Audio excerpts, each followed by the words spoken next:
Welcome to today's Explainer. If you've ever felt completely drained by office politics, frustrated by a stubborn colleague, or just caught in the middle of unnecessary family drama, well, you are in exactly the right place. Today, we're breaking down some incredibly profound source material on the science of interpersonal persuasion. But to be clear, we aren't talking about manipulation or cheap tricks here.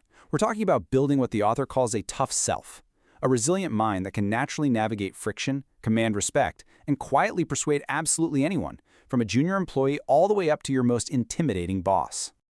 Okay, let's dive right into this inside-out journey. We'll be looking at Section 1, the foundation, which is all about internal control. Then, Section 2, the strategy of distance. And finally, Section 3, the art of managing up. So let's kick things off with Section 1, the foundation, internal control. You see, before we can even think about changing someone else's mind, we really have to look in the mirror. True persuasion always begins with mastering ourselves. There's this fundamental, almost stoic truth drawn straight from our source material today. You have got to recognize what is actually within your power. When it comes to human relations, there's a very hard line between what you can absolutely control and what you literally have no say over. Let's break that down a bit. You have complete control over your own willingness to learn, your attitude, and your own emotions, right? But on the flip side, you have absolutely zero control over other people's feelings, how they react, or the established age hierarchies where you work.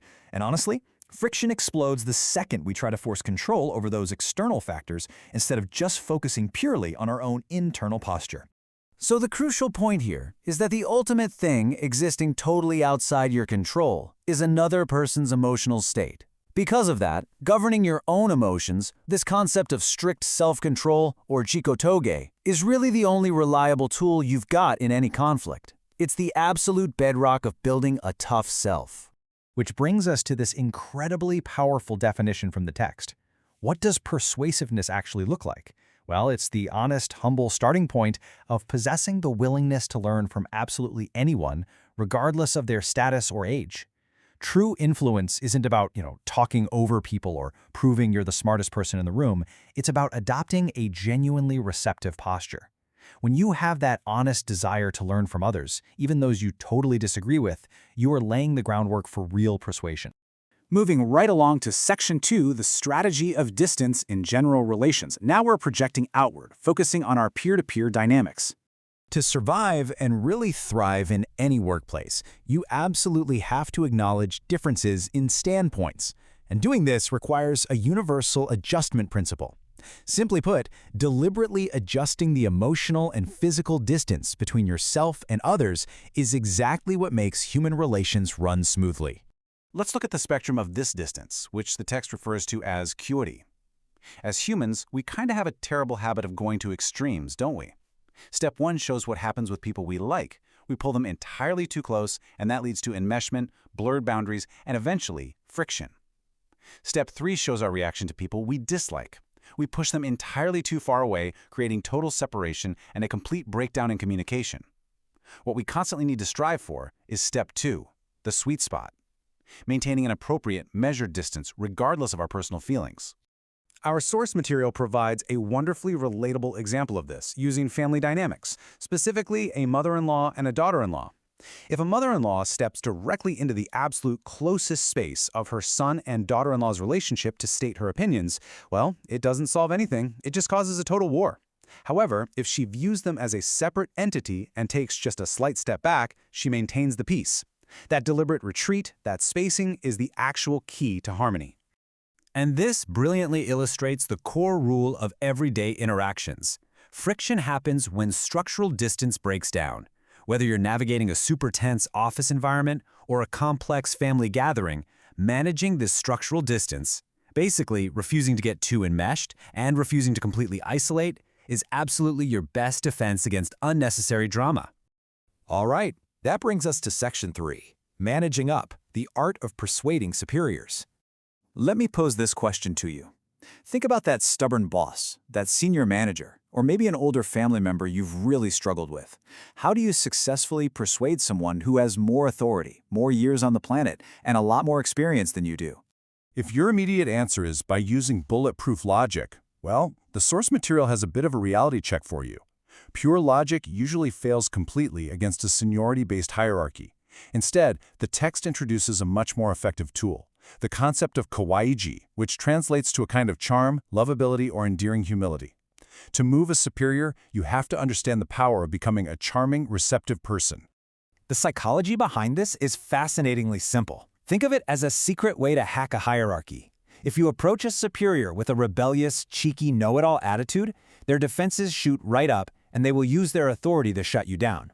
But if you possess this kawaii-ja, if you're humble and endearing, older, more experienced individuals will naturally want to pull you up. You literally elicit their innate desire to help and mentor you. So how do we actually operationalize this? The text outlines some very specific, actionable tactics to move as superior. First, absolutely do not act arrogant. Second, allow them to really understand your character over time. Third, adopt a defensive or receptive posture. It's kind of like the martial art of judo. You don't meet their force with a rigid attack. You absorb their momentum, show vulnerability, and just let them speak. And fourth, intentionally make them feel relied upon. Let's see how this builds our actual influence. The truth is, people open their hearts to those who want to learn. When you ask a superior for their wisdom, when you make that older person feel genuinely relied upon, they completely drop their guard. They feel validated. And once they feel validated, they will happily turn around and listen to your perspective. You have officially opened the door to persuasion. Which brings us to this phenomenal quote from the text that summarizes this entire strategy. Ultimately, when persuading an older person, taking a step down to achieve your desired goal is what matters. You're essentially choosing to lose the immediate trivial ego battle in order to win the overarching war of persuasion.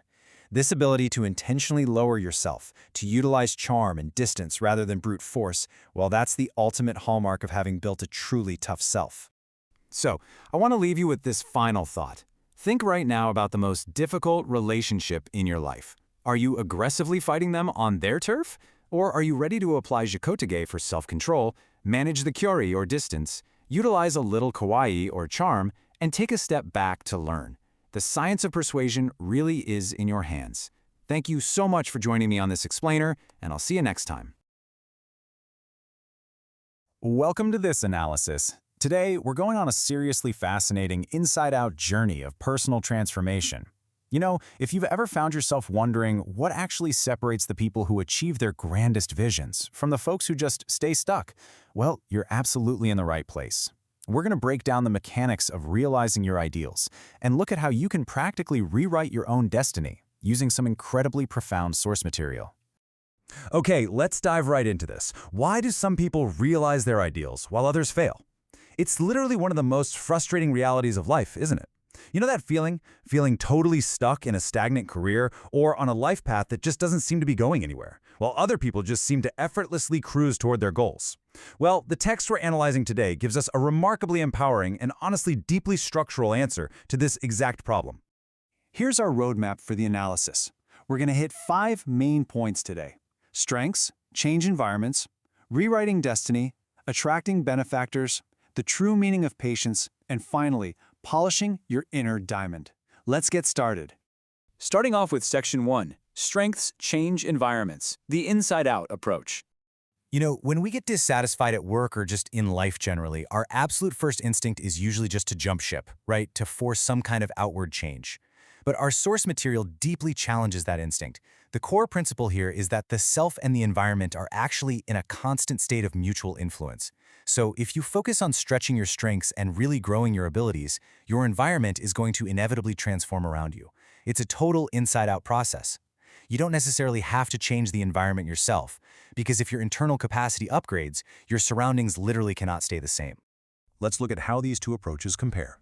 You can either bang your head against a brick wall trying to directly force your environment to change, which, let's be honest, is exhausting and almost always fails. Or you can focus on thoroughly developing your own strengths and letting the environment adapt to you. Think about it like this. If you become wildly capable, just overflowing with ability in your current role, the people around you can't just leave you there. You'll naturally be pulled into new, better circumstances. So, ironically, zeroing in entirely on your own strengths is actually the most reliable way to create that outward change you're craving. Moving right along to Section 2, Rewriting Destiny, Taking Control of Your Life Plan.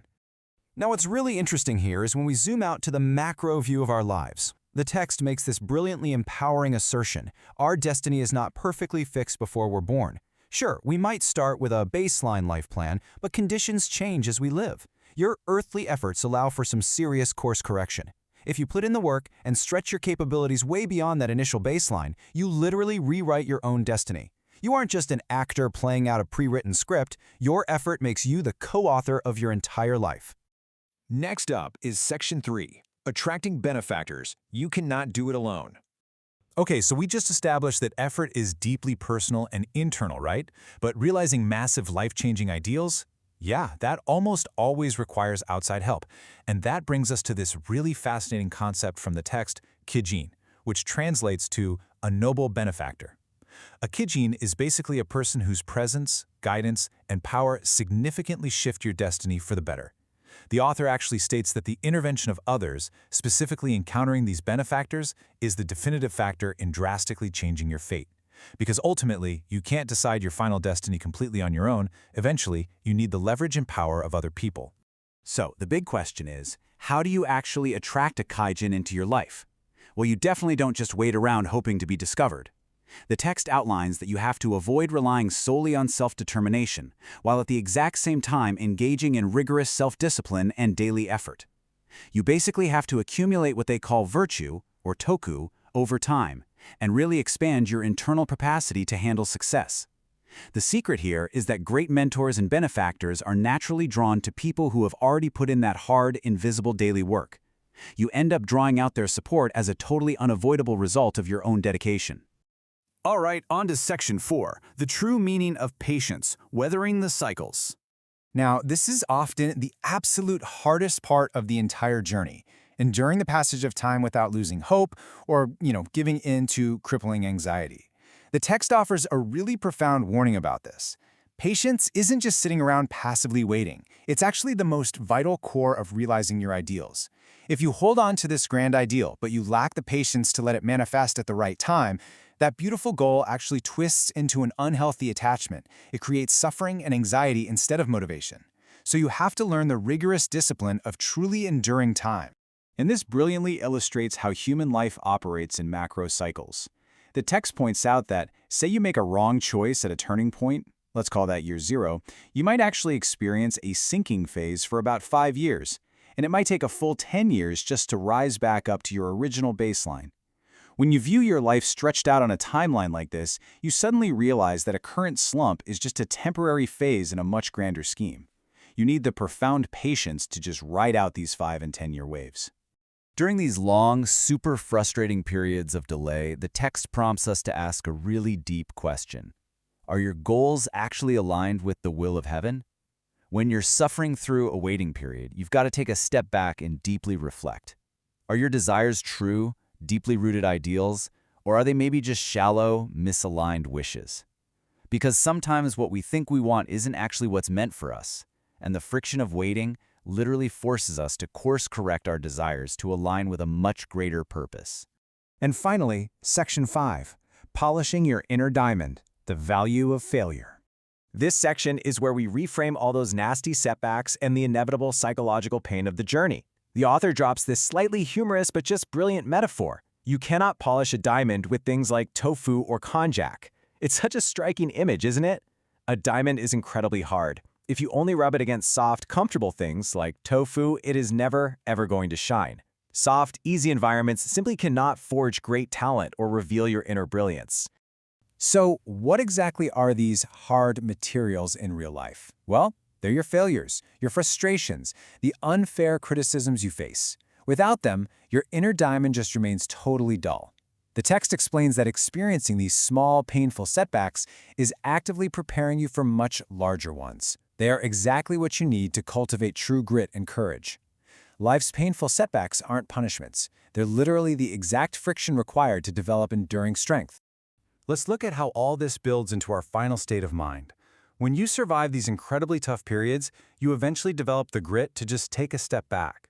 The author describes it as finally being able to stand on a metaphorical hilltop and view the flow of your life like a river down below. You can look at your entire trajectory completely objectively, without any panic, knowing for a fact that every single hard stone in that river was just put there to polish you. Which brings us to our final thought to close out this explainer. What hard material in your life is polishing your diamond right now? Seriously, think about it. Whether it's a difficult boss, a totally failed project, or just a period of intense, frustrating waiting, I want you to embrace it. It is the exact friction necessary for your ultimate success. Thank you so much for joining me for this analysis today. Now take that hard material, polish your diamond, and go rewrite your destiny. Okay, so if you've ever felt completely crushed by unwarranted criticism, or honestly just overwhelmed by the nonstop 24/7 information cycle we live in, well, you are definitely in the right place. Welcome to today's explainer. We are going to break down a really powerful 3-pillar framework from our source material that's specifically designed to help you become intellectually, spiritually, and emotionally tougher. So, what does true toughness actually mean? I mean, we usually think of it as, just physical strength or maybe that sheer gritted teeth stubbornness. But our source reveals something way more profound. True resilience? It requires a deeply deliberate approach. It isn't just about taking a punch. It's about systematically upgrading how your mind, your spirit, and your emotions process the entire world around you. Here is our roadmap for getting there. First, we'll break through knowledge barriers. Second, we're going to audit your soul and body. And third, we'll look at how to endure criticism and polish your skills. All right, let's jump right into part 1, breaking through knowledge barriers to overcome ignorance. To build a rock-solid foundation, and honestly, to actually see through the spin of media narratives, especially when we're talking about complex political and economic issues, you absolutely need a baseline. The source is super explicit here. It advises committing to reading a minimum of 100 books to build up this core literacy. Now, I know 100 books sounds like a literal lifetime of homework, right? Actually, the source says the ideal for total, absolute mastery is 1,000 books. But hitting that crucial baseline of 100 is really where the magic starts happening. Look at it this way. Even if you just pace it out at 10 books a year over a decade, you are going to transform from someone who gets swayed by every passing opinion into someone with a totally grounded, historically informed perspective. It's a total game changer. But let's be real for a second. If you're a busy professional, you probably do not have a spare decade just lying around to figure out what's happening in the world. Thankfully, the source offers a pretty brilliant shortcut for this, and it's called ear learning. Here's how it works. Instead of 10 years of grueling, isolated solo study trying to wrap your head around some complex international issue, you lean on your network. If you cultivate relationships with highly intelligent, truly wise people, you can literally just ask them for the correct perspective. They can take a whole decade's worth of reading and synthesize it for you in, 1 or 2 minutes? It is an incredibly efficient way to level up your understanding. Moving on to part 2, it's time to audit your soul and body for an internal inspection. So, to build spiritual toughness, we turn to something called the fourfold path. Basically, this means objectively inspecting your soul through 4 distinct lenses: love, wisdom, reflection, and progress. If you ever hit a wall in your personal growth, and we all do, an audit is required. For instance, if your relationships are just failing left and right, don't just blindly push harder on the love pedal. You might actually be lacking in wisdom, or maybe you just haven't done enough reflection. It's all about finding that balance. Now, what makes this audit really fascinating is how these abstract spiritual reflections actually map directly onto physical regions of your own body. The source treats the human body as an equal-sized vessel for the soul, and it focuses entirely on the dynamic, constant connection between the head and the chest. This creates just a brilliant internal cross-check system. Think about it. When you're suffering from emotional relationship turmoil, which is located in the chest, right, the center of emotion, you have to step back and analyze it with the cool, calm intellect of your head. You use reason to untangle all that emotional chaos. But on the flip side, if you commit an intellectual error or you're harboring arrogant thoughts up in your head, logic isn't going to fix that. You actually have to use the emotional reflection of the chest. You need to feel a genuine sense of human shame to correct those bad thoughts. It is a perfectly balanced, built-in internal audit. Okay, finally, part 3, how to endure criticism and polish your skills. Whenever you step out into the world and try to do something big, you are going to encounter haters. It's just a fact. But rather than viewing jealousy as this purely toxic, negative force, this source suggests we need a major paradigm shift here. When someone is fiercely jealous of you, they're actually serving a vital societal function. They act as a sort of counterweight. So, how do we actually handle this societal pushback? Well, first, you just have to accept that having incredibly high ideals will naturally invite misunderstanding. People aren't always going to get it. But more importantly, and this is key, you have to use their jealousy as a mirror. A lot of times, other people's criticism is just the universe's way of suppressing our own excessive desire for self-display. So instead of immediately lashing out or getting defensive, use it. Use it as a cue to check your own ego and your own overconfidence. Which brings us to this really beautiful metaphor in the text for reframing our suffering. They call it the dormant period, or the period of lying low. I want you to think of a bird hiding low in the tall grass. That bird isn't defeated, not at all. It's just conserving its energy, waiting out the storm, and quietly, deliberately preparing for its future flight. As the source explicitly states, in the dormant period, accept criticism quietly and polish your skills. I love that. During this really painful phase, true emotional toughness isn't about destroying your critics or trying to win petty internet arguments. It's about quietly absorbing the impact, holding fiercely onto your ideals, and relentlessly polishing your sword for the exact moment it is time to strike. To bring this all together, becoming a tougher version of yourself is literally never just an accident of genetics. It's deliberate, relentless preparation. It requires actively gathering deep knowledge to combat your own political and economic ignorance, continuously auditing your spirit to keep everything in balance, and then patiently, quietly honing your skills in the shadows while enduring the misunderstandings of the world. So, as you step back into your own life today and inevitably face your critics, you have to ask yourself, which of these three pillars is crumbling the most right now? Are you relying on passing opinions instead of doing the deep reading? Is your soul out of balance between your head and your chest? Or are you maybe wasting all your energy fighting critics instead of just polishing your skills in the shadows? The choice to build your armor starts right now. Which one will you choose? Welcome back to The Explainer. So today we're unpacking some seriously fascinating source material that tackles a pretty harsh reality we all have to face at some point: surviving a bad economy. But look, we're not just talking about barely scraping by here. We're talking about surviving through purpose-driven, truly influential leadership. Whether you're leading a massive organization right now, or you're just trying to navigate your own career path, these concepts are going to completely reframe how you think about value and resilience. Let's get into it. I want you to really stop and think about this for a second. When the economy just completely takes a nosedive, right? Budgets freeze, companies start laying off workers, who are the people that absolutely survive?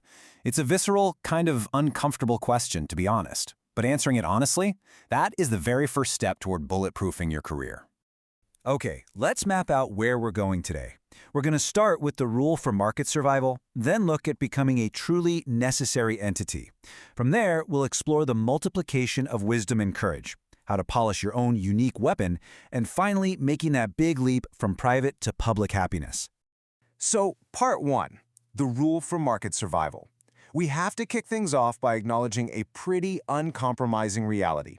The market? It doesn't care about our feelings. It only cares about value. Think about a boom economy. Budgets are loose, right? Products honestly sell regardless of absolute quality. Growth feels easy, and let's face it, inefficiencies are super easy to hide. But in a recession, it's a whole different ballgame.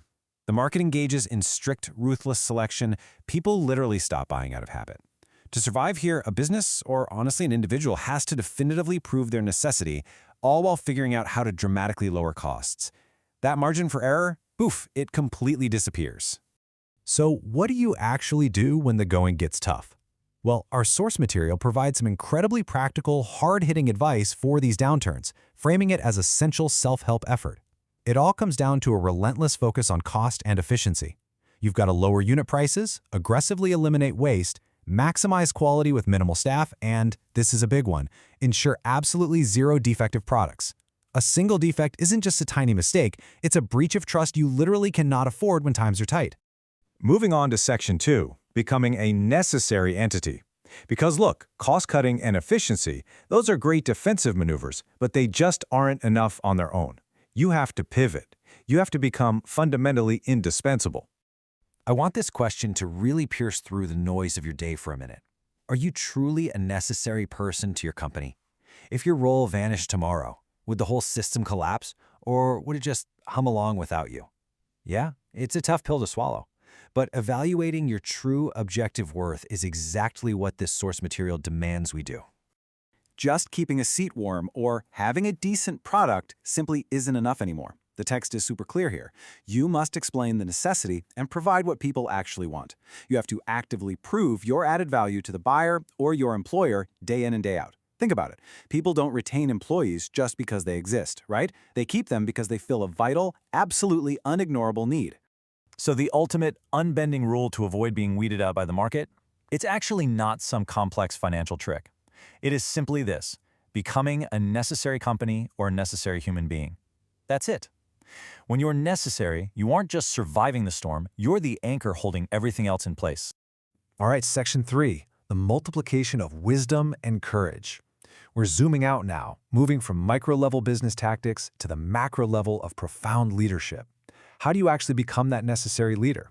Well, the text argues it requires multiplying two very specific traits. First up is wisdom. And we're not just talking about raw, book-smarts intelligence here. It's the essential knowledge and experience required to find the correct direction and avoid failure. Think of wisdom like the steering wheel of a ship. It's that calculated understanding that lets you spot the icebergs from a mile away and chart a prosperous course. Next, we have courage. The text defines this as the passion and primary source of action that really drives a leader forward, totally unfettered by the fear of failure. So, if wisdom is the steering wheel, courage is absolutely the engine. It's that raw, kinetic energy propelling you into the unknown. But an engine without a steering wheel? Yeah, that's incredibly dangerous. See, passion without knowledge is a huge liability. Courage without wisdom, that is just reckless bravado.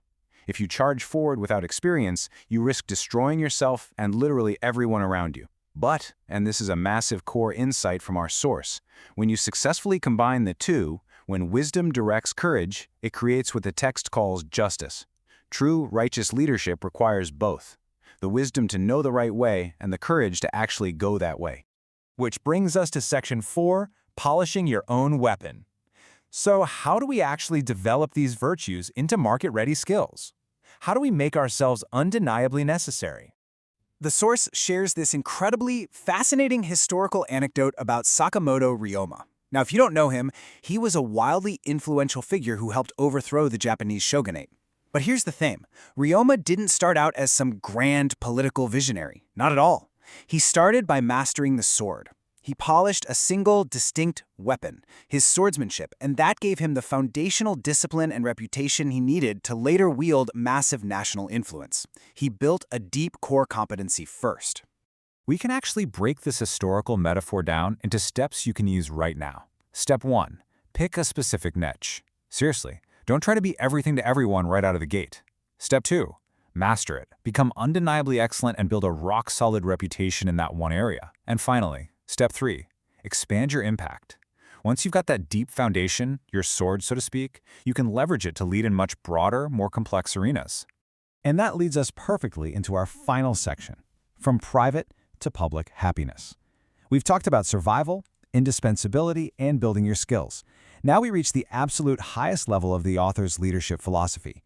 The text draws a huge contrast here. Private happiness is defined by a self-serving mindset. It's all about self-preservation, retreating into your own little world and hiding from the storms of the market.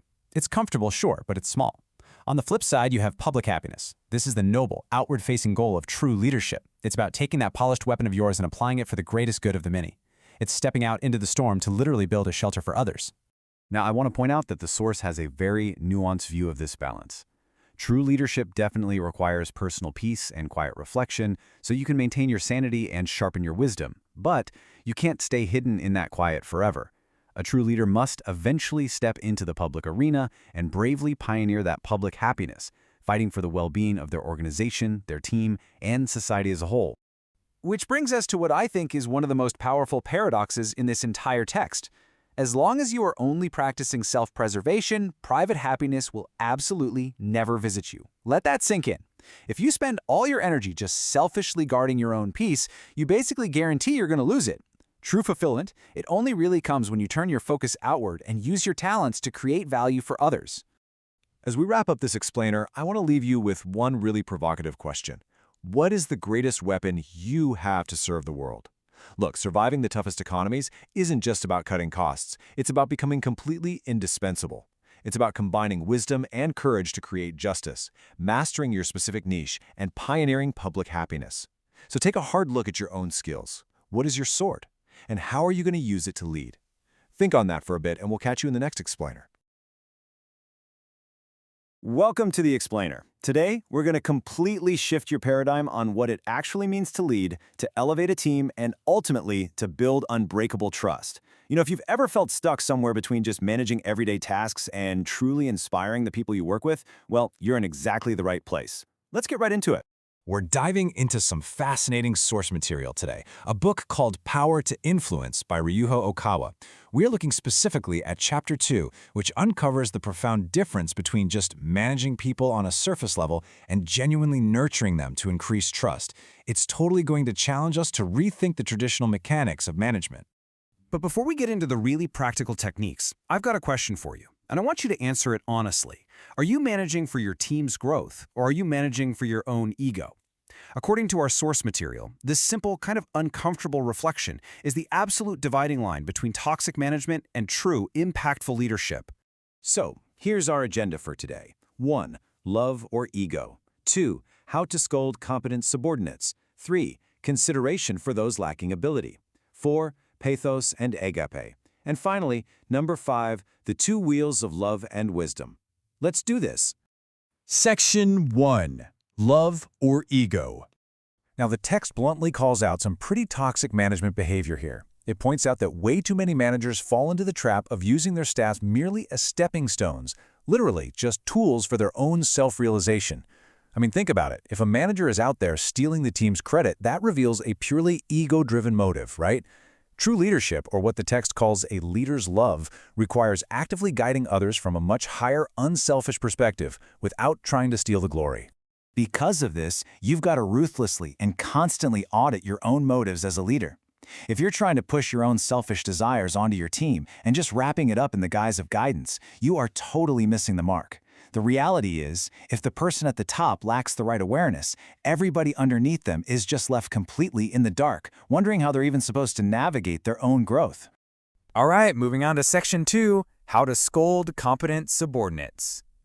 The source uses this brilliant analogy here, referencing 2 legendary Japanese baseball players, Sadaharu Oh and Shigeo Nagashima.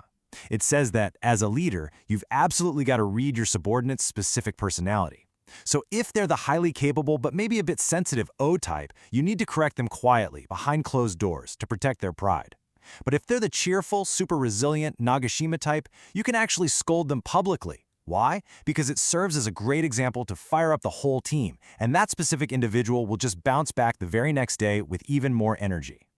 The text emphasizes that you can't just tell competent people to go out and make as many mistakes as they want without any accountability. If you do that, you're just going to end up cleaning up all their messes. Correcting competent staff is an actual technical skill. When you tailor your feedback directly to their personality, it doesn't break them down. Actually, it builds this profound mutual trust. Section 3. Consideration for those lacking ability. Listen, you can't just leave struggling employees to figure things out all on their own. You have to build them a vital safety net. First, limit their scope of work to what they can actually handle. Second, explicitly clarify their specific responsibilities so there's no confusion. And third, warn them of the pitfalls before they even make a mistake. A good boss has to foresee where an error might pop up and literally say, hey, be careful about this specific part, completely heading off the failure before it happens. The source also warns heavily against giving someone the wrong job just because you feel sorry for them. Handing a high-level, complex task to an unequipped employee out of pure sympathy is just a recipe for disaster. True care means putting aside that emotional pity and providing appropriate placement instead. You need to put them in a role where they can actually succeed safely. Which brings us to Section 4, Pathos and Agape. The first type of love discussed is pathos. The text defines this as a passive, really emotion-centric love. It's characterized by sympathy, pity, and comforting someone by saying things like, "Ugh, I feel so bad for you." And while it's incredibly easy to default to pathos because it feels very human and relatable, the text warns that an organization relying solely on this becomes completely stagnant. I mean, if everyone is just sympathizing with each other's failures, you essentially become a group just shedding tears together like you're at a funeral, with absolutely no forward momentum. Instead, leaders must cultivate the second type, which is agape. Agape is an active, wisdom-driven love that actually elevates the people around you. It involves stepping back and asking, how can I cleverly design a system or a method to help this person grow? How can we expand their positive impact? It requires high spiritual awareness and practical, creative ingenuity to actively guide people upward. So the contrast here is pretty stark. Pathos is all about mutual comforting that ultimately leads to stagnation. Agape, on the other hand, is about active guidance and creative ingenuity that leads to real elevation. When you look at it this way, it is incredibly clear that agape is the required engine for actual leadership. It moves a manager way beyond just emotional attachment and right into providing real structural support. And finally, Section 5, the two wheels of love and wisdom. The source uses this absolutely powerful metaphor here. It says love and wisdom are the two wheels. To supply a massive amount of water, buckets are not enough. You must lay water pipes. Think about that. Your desire to help your team, your agape, that's the water. But your management strategy, your ability to read personalities, your technical skills, that is your wisdom. Wisdom is the plumbing that actually delivers the help. Having a big heart just isn't enough. You need the strategic pipes to channel that love effectively. So as we wrap up today's explainer, I want to leave you with a really provocative thought to consider before you head into your next meeting. How will you apply agape, that active, wisdom-driven, pipe-laying leadership, in your very next interaction with your team? It's time to stop carrying buckets of sympathy and start building the real infrastructure for your team's success. Because ultimately, that is how you truly elevate people, and that is exactly how you build unbreakable trust. Thanks so much for learning with us today. All right, welcome to this explainer. Ever wonder what really separates a decent manager from a truly legendary historical leader? Today, we're taking a fascinating journey that bridges the deeply personal internal world of spiritual philosophy with the massive, sweeping scale of global geopolitics. We're going to explore a framework that defines leadership through a very specific lens of love, wisdom, and the capacity of the soul, starting right inside the mind of an individual and rippling all the way out to the fate of nations. Okay, let's dive right into this. The concepts we are unpacking today come directly from a really intriguing framework laid out in the book Power to Influence by Ryuho Okawa. We'll be objectively looking at how the text defines influence and leadership capacity. It's a highly structured approach, and we're going to break it down piece by piece. So, here's our roadmap for today. 1. Enlightenment and the soul's capacity. 2. The 5 virtues. 3. Historical leaders. And 4. Japan's global role. Section 1. Enlightenment and soul's capacity. Now, before you can influence the world, you kind of have to sort out your own internal landscape, right? What's really interesting about this slide is how the author strictly separates pure knowledge from the messy, everyday reality of handling human beings. The text defines your level of enlightenment as your pure understanding of truth, but it contrasts that with your soul's capacity, which is essentially the breadth of your inner container. It dictates how many wildly different, diverse types of people you can actually accept and integrate. The text establishes this fascinating dichotomy.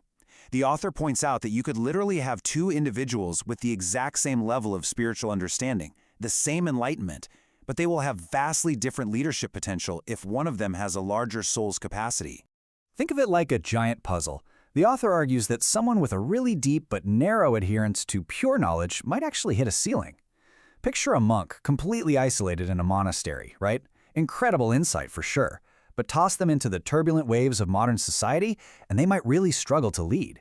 On the flip side, a leader with a broad, accepting soul has way more potential for future growth because they can take in, manage, and uplift a vast array of different personalities without breaking. Section 2. The 5 virtues as weapons. Let's see how this builds. Okay, so having a huge internal capacity is great, but how does a leader actually get things done? To do impactful work in society, the text brilliantly illustrates that a leader needs to acquire 5 specific virtues. And it doesn't treat these as just passive, nice-to-have morals. No, these are active weapons rooted in love and wisdom that you absolutely need to navigate the world. We're talking propriety, wisdom, trust, justice, and finally, courage. And the author maps these out not as some random list, but as a strictly required sequence.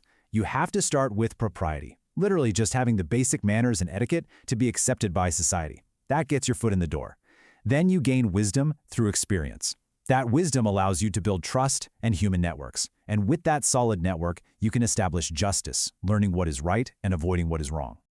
So, the crucial point is captured right here in this warning from the text. The final virtue, courage, or action, absolutely has to come last.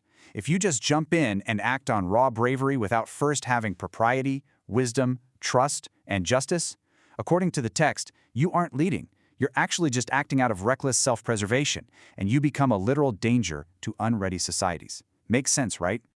Moving on to Section 3. 3 criteria for historical leaders. Now that we've got the internal capacity and the external weapons defined, let's zoom our lens way out to the historical, macro level. How do we evaluate massive historical figures using this framework? Well, the source gives us a really fascinating comparative case study, putting American President Abraham Lincoln right alongside conquerors like Napoleon and Alexander the Great. To judge them, the author introduces a strict 3-part test for true historical greatness. Step 1. Did the leader act with unselfish altruism, or were they secretly just serving their own ego? Step 2. Did their political and military actions genuinely contribute to building an ideal, better society? And Step 3. What kind of spiritual legacy and mentality did they leave behind for future generations? And here is how the author breaks it down. Lincoln, he passes all 3 metrics with flying colors. The text highlights his distinct lack of self-interest, fighting a grueling civil war just to prevent the nation from splitting and to correct the moral failure of slavery. But in stark contrast, the text evaluates Napoleon and Alexander the Great as ultimately failing that altruism test. Sure, they accomplished massive feats, but the author argues their actions were deeply rooted in self-glorification, and the mentalities they left behind for posterity were spiritually negative compared to Lincoln's. Finally, Section 4. The multipolar era and Japan's role. This brings us to the final widest lens of our explainer. Here, the source material suddenly pivots from analyzing the past to making some really specific predictions about international relations and shifting global power dynamics, reading the current flow of civilization to prescribe a path forward. The author outlines a global framework characterized by some profound tension. On one side, the text points to the intense historical clashes between monotheistic cultures, specifically referencing frictions between Christian and Islamic spheres of influence. But contrasted against this rigid clash of absolutes, the author highlights Japan's historical background of polytheistic tolerance.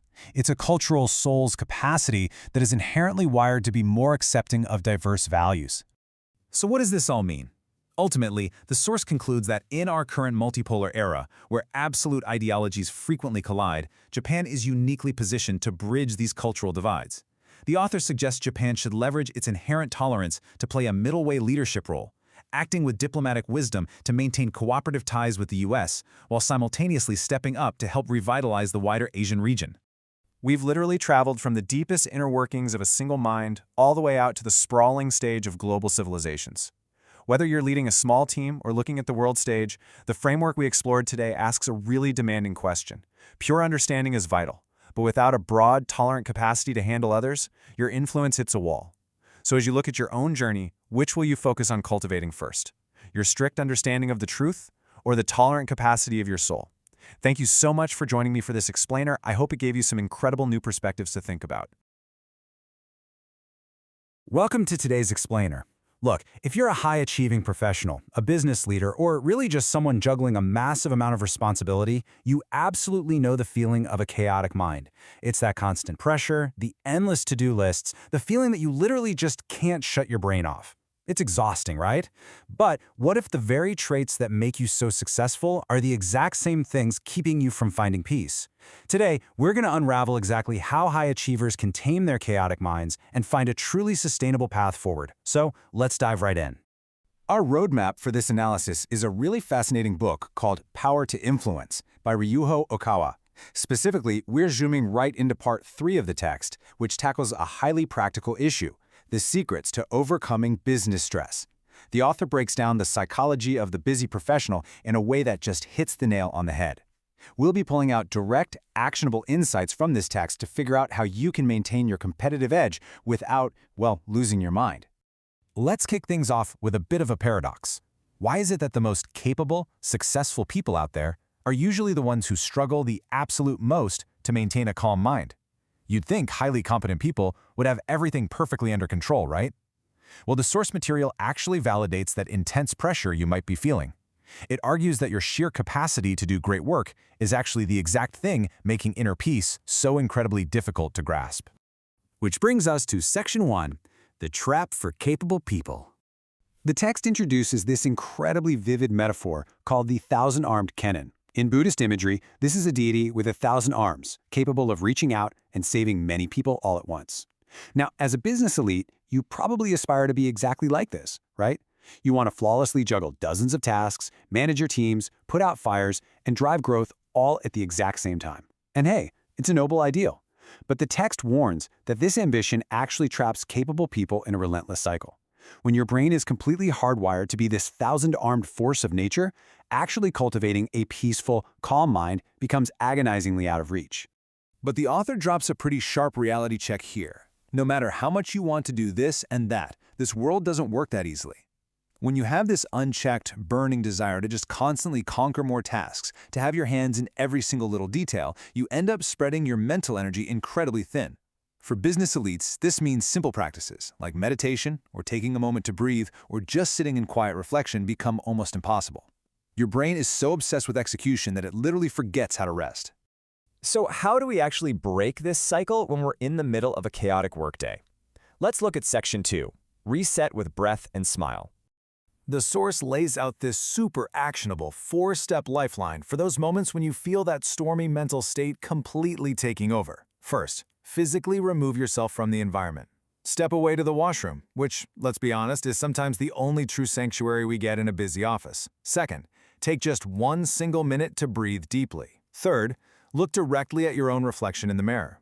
You'll probably notice you look exhausted or stressed out. And fourth, force a smile, even if you absolutely don't feel like it. Forcing a physical change like a smile actually tricks your brain.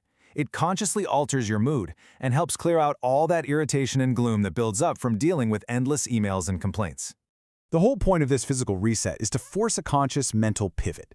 You want to be able to look at yourself in that mirror and confidently say, all right, I'm going to do my best. I have 5 hours left. Doing this allows you to walk back to your desk with a renewed, much lighter perspective, rather than dragging the accumulated frustration of your morning straight into your afternoon. Which leads us perfectly into Section 3, from beta to alpha waves. We're talking about 2 very distinct mental states here. On one side, we have beta waves. This represents the chaotic, wildly busy, high-frequency state of mind that's super common among business elites. It's essentially the stormy sea of your daily grind. On the other side, we have alpha waves. This is a calm, serene state, much like a completely undisturbed glass-like lake. The author emphasizes that business leaders spend so much of their lives battling in that chaotic beta state that it just becomes their default setting. But to survive and actually thrive long-term, you have to intentionally cultivate the calm lake of the alpha state through quiet time and reflection. I absolutely love how the text frames this next point. Mental turbulence is just the tax of an active life. Look, as long as you're living and working in a fast-paced, high-stakes world, your mind is inevitably going to be disturbed. It's unavoidable. It's literally the price of admission.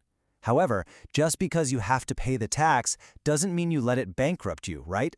Highly capable people have to consciously and intentionally carve out quiet time to reflect and shift their consciousness completely away from the chaos. But what happens if we ignore this advice? Let's move to Section 4, Signs of Unhappiness from Desire. The text warns us about an agitation phase, pointing out some severe, real-world red flags. And we aren't just talking about feeling a little tired. When excessive desire pushes you way past your limits, it can manifest as sudden, unexplained physical illnesses, like just catching a fever out of absolutely nowhere. Even worse, that stress bleeds out into your environment. You might find your kids suddenly causing trouble at school, or your spouse bearing the heavy brunt of your work stress, which can ultimately lead to the breakdown of the entire family structure. The takeaway here is sobering. Success at work is completely meaningless if it results in physical collapse or a broken home. To really hammer this home, the author brings in another great image, the reckless boar. This perfectly describes someone who just charges blindly forward, obsessed only with the goal right in front of their snout. In their relentless pursuit of professional development, they completely fail to look around and notice the current suffering of themselves, their failing health, or their stressed-out family. The text sharply criticizes this type of unchecked ambition because it completely ignores the massive collateral damage being done to the people who matter most. Which brings us to the ultimate solution in Section 5, balance of development and reflection. The big takeaway of this entire explainer comes down to maintaining a really delicate balance between two opposing forces. First, we have development. This is your drive to push forward, achieve business goals, and fuel your ambition. And make no mistake, we need that drive to succeed. But it absolutely must be counterbalanced by reflection. Reflection is the disciplined, intentional practice of checking yourself, course-correcting, and deeply observing the real impact your actions and stress levels are having on others. True sustainable leadership requires both. The text actually gives us very specific triggers that tell us exactly when we need to transition from development into reflection. If you're harming your health, if you're noticing an uptick in complaints at work, or if unusual problems are suddenly popping up at home, you need to hit the brakes immediately. If the answer is yes to any of those, you are pushing way too hard. It's time to take a massive step back, manage your desires, and practice some serious self-reflection before you crash. I want to leave you with a lingering question to chew on as you get back to your day. Are you just charging forward like a reckless boar, completely blinded by your own ambition and daily stress? Or are you actually taking the intentional time to truly reflect, cultivate that calm alpha state, and protect yourself and your family? Remember, taking a moment to step away, breathe, and smile isn't a distraction from your work. It might actually be the most productive thing you do all day. Thanks so much for joining me for this explainer, and I really hope you find a moment of peace in your busy schedule today. Have you ever felt like you're just totally running on empty, even when you're giving it absolutely everything you've got? Well, today we're diving into this explainer to unpack the hidden causes of leadership burnout and decision fatigue. So if you're a manager, a team leader, or really anyone who's responsible for other people, and you find yourself feeling inexplicably stuck or just completely overwhelmed, I want you to ask yourself a super simple but profound question right now. Are you in a managerial slump? You know the feeling. It's that state where your usually sharp judgment gets all clouded, and pushing yourself harder just doesn't seem to work anymore. To find the answer, and honestly get some incredibly unique perspectives, we're turning straight to the framework presented in Part 3, Chapter 2 of the book Power to Influence by Ryuho Okawa. The author offers this really distinct diagnostic journey that goes way beyond your standard business advice, taking a look at the holistic state of a leader. Here is our agenda. 1. Knowing the slump's true nature. 2. Self-defense from overwork. 3. Letting go of perfectionism. 4. Distance from others' worries. And 5. What is a spiritual slump? All right, let's jump right into Section 1, Knowing the slump's true nature. Drawing directly from the source material, there's actually a pretty painful irony here. It's often the most passionate, hardworking managers who unknowingly slip into the deepest slumps.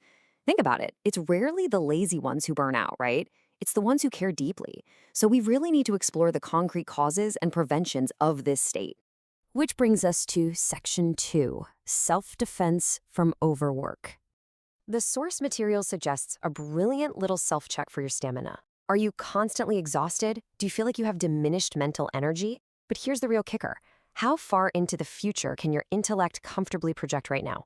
If you literally can't fathom planning a week or a month ahead because your mental energy is entirely consumed by just surviving today, well, the book identifies this as a massive red flag for severe overwork. So the crucial takeaway here is this. If you're purely overworked, taking a well-timed break is actually a strategic necessity. The text specifically calls it self-defense. You aren't resting because you're weak. You are resting to protect your most valuable leadership asset, which is your decision-making ability. Let's move on to Section 3, Letting Go of Perfectionism. The text clearly notes that perfectionists are highly susceptible to slumps. And why is that? It's because they often operate under this rigid belief that they absolutely must do everything themselves to ensure it's done right. And that mindset, it just traps them in an endless, exhausting cycle of micromanagement. You've got to ask yourself, are you actually doing the necessary high-level work, or are you just lacking the wisdom to delegate? The author goes so far as to say that by trying to do it all, managers are accidentally stealing their subordinates' jobs. Crazy, right? True empowerment is all about building a backup system where the team can actually function even if you aren't in the room. To fix this, instead of just handing out the answers on a silver platter, the author recommends a very specific coaching process to nurture independence. When a team member comes to you with a problem, step 1 is to simply ask them, "What do you think?" Step 2, if their answer isn't quite there, you don't solve it for them. You say, Think about it again. And finally, step 3, you only give them a foundational hint. This trains your team to actually think critically, ultimately building that robust backup system that frees you from your slump. Next up, section 4, distance from others' worries. Look, managers naturally want to help. We're wired for it, but dedicating an entire month solely to a team member's personal or professional worries doesn't actually help them recover. In fact, getting completely swallowed up in their issues just delays their independence and totally stalls your own work. It's a lose-lose scenario where both of you just end up sinking. True leadership, according to the text, is about guiding people to stand up on their own 2 feet. Maintaining a healthy professional distance prevents you from being dragged into a shared slump. You're not abandoning them. You are giving them the space they desperately need to level up, which genuinely helps them so much more in the long run. And finally, section 5, what is a spiritual slump? The author introduces a really unique perspective here, suggesting that some slumps aren't just physical overwork or mental burnout, but are actually caused by unseen spiritual influences. It's definitely a fascinating, unconventional layer to add to traditional management theory. The text defines this specific state as Ryuho, which translates to a spiritual disturbance.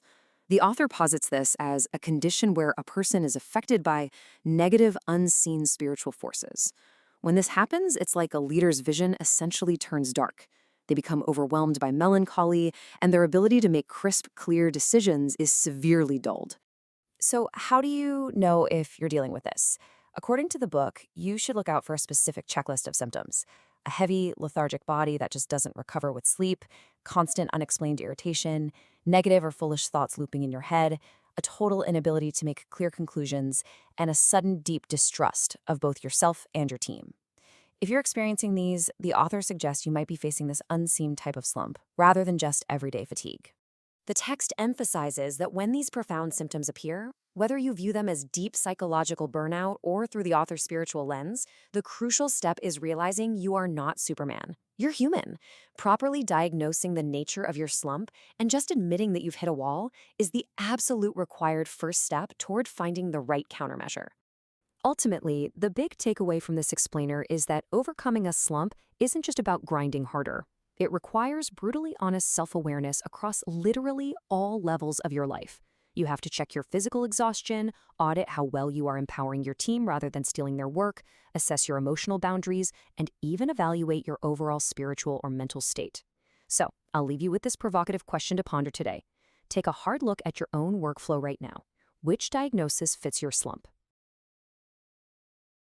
Hey everyone, and welcome to today's explainer. I am so incredibly excited to get into today's topic because, let's be real, it hits on something pretty much all of us grapple with at some point. Self-doubt. You know that heavy, sinking feeling?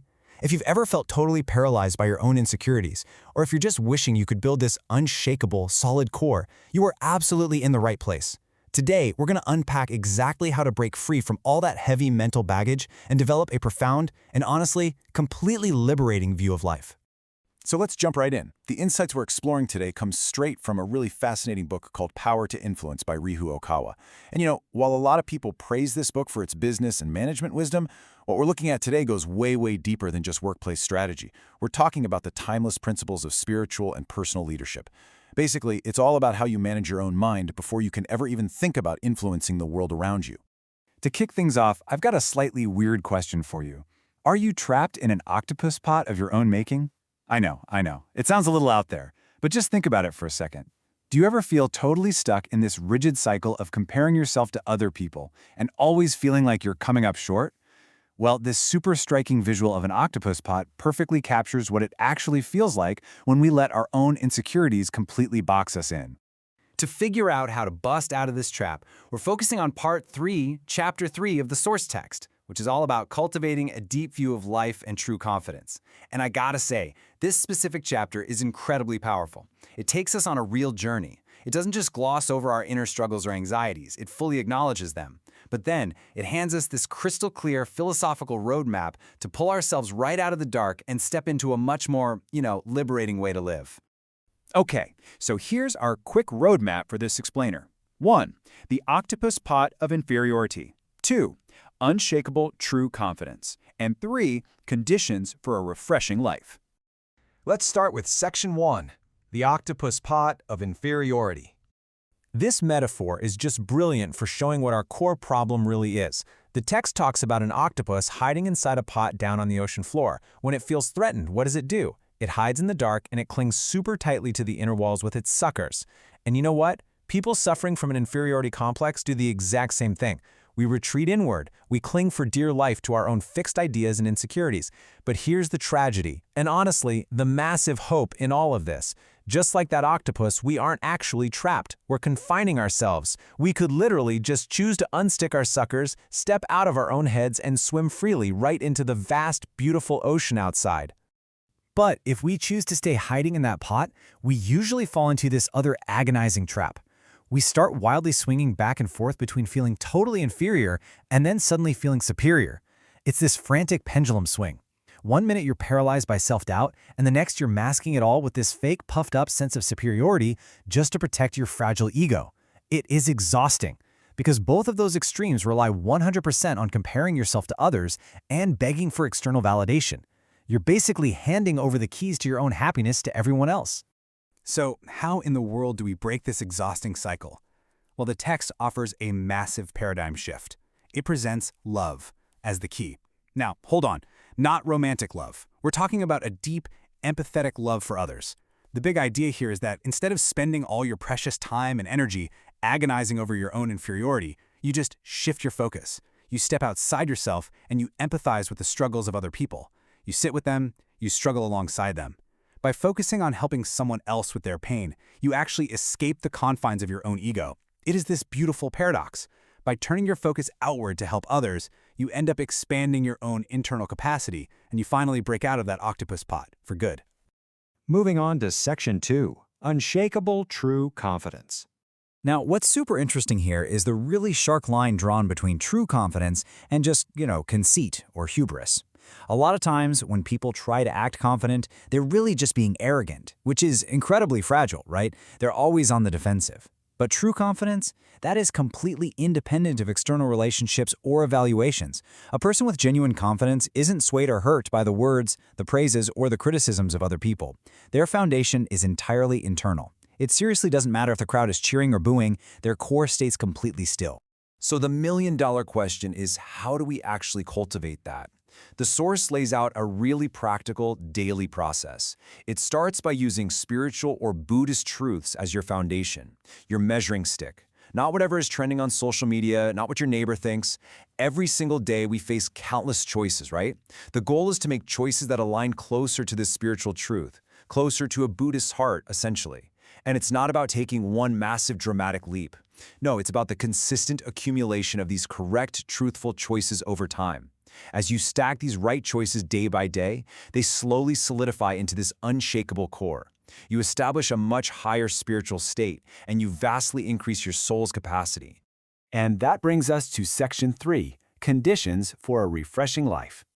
The text provides 3 step-by-step daily practices to cultivate what it calls a refreshing personality. Okay, first up, apologize and reflect purely without making excuses. Look, when you mess up, just own it. Do it with grace and purity of heart. Trust me, it saves so much energy. Second, give love without expecting a single thing in return. If you're constantly calculating what you're getting back from people, that isn't love. That's a transaction, and it's just a fast track to resentment. And third, awaken to both the finite and infinite nature of life. This last point is absolutely huge for shifting your perspective, so let's zoom in on it for a second. This table perfectly maps out a dual perspective on life that basically just dissolves all our worldly anxieties. On one side, we've got the finite nature of our physical existence. Our time in these physical bodies is strictly limited. And when you really know this, you realize you absolutely cannot waste time on petty grievances or superficial wins. Your main focus should be on elevating your soul, gathering the kind of wisdom you can actually take with you to the next world. But at the exact same time, we have to recognize the infinite nature of the soul. Through the lens of eternal reincarnation, we have endless opportunities to learn, to grow, and to try again. When you can hold both of these truths in your mind at the exact same time, the sharp urgency of our limited time and the boundless grace of infinite second chances, failures just don't seem so devastating anymore, do they? Life stops being a stressful test and becomes this joyful, refreshing journey. Which leads us to one final empowering thought to leave you with today. Knowing that you have infinite chances and knowing that every single stumble is just a lesson for eternity. What refreshing choice are you going to make today to expand your soul? Are you finally going to release your grip on the inside of that octopus pot? The vast, beautiful outside world is literally right there waiting for you. Thank you so much for joining me on this explainer today. Take a deep breath, make a refreshing choice, and until next time, keep exploring and keep growing.